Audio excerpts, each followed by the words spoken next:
এই জমিগুলো ধান কাটা হয়ে গেছে,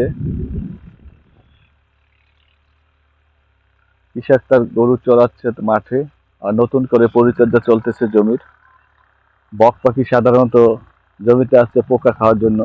বক পাখিগুলা কৃষক কিষানি মোটামুটি কাজ করতেছে সেরকম আকর্ষণীয়, যেটা অকল্পনীয়, যেটা স্বপ্নের মতো আমার কাছে লাগতেছে।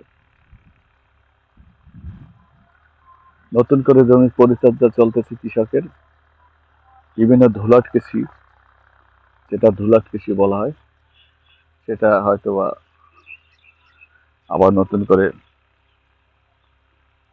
জমি পরিচর্যা করে নতুন কৃষি রোপণ করবে বা বোনাবে।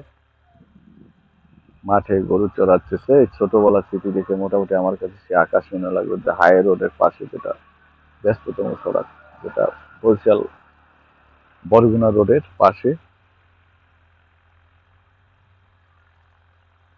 সেই আকর্ষণীয় ভিউটা।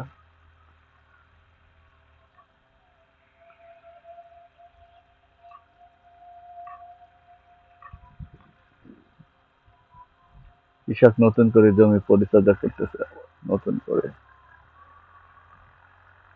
বিভিন্ন বক পাখিগুলো উড়ে উড়ে মানে পোকা খাওয়ার জন্য আসতেছে তারা। আমার ছোটবেলার স্মৃতিগুলো মনে পড়ে গেল, তাই একটা ভিডিও আমি নিলাম, মোটামুটি ভালোই লাগছে, আকর্ষণীয় সেরকম।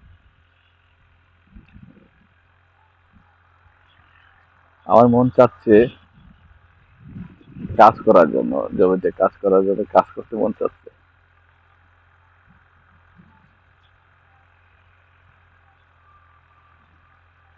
এই শীতকালীন যে ধানটা ওঠে কৃষকের ঘরে, ধানটা কাটার যে একটা মজা, একটা শান্তি, প্রচুর শান্তি, যা বলার মতো।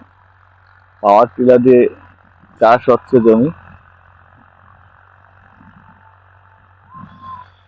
এটা একটা আকর্ষণীয়, যেটা এতটা শান্তি প্রশস্ত, যেটা বলার মতন না,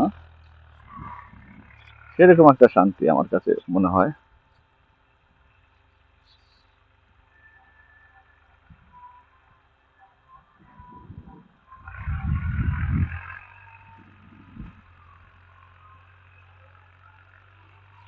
একটা শান্তি, পাখিগুলো কিচিরমিচির করে ডাকতেছে এবং তারা তাদের মনের ভাব প্রকাশ করতেছে। বক পাখিগুলো উড়ে উড়ে যাচ্ছে।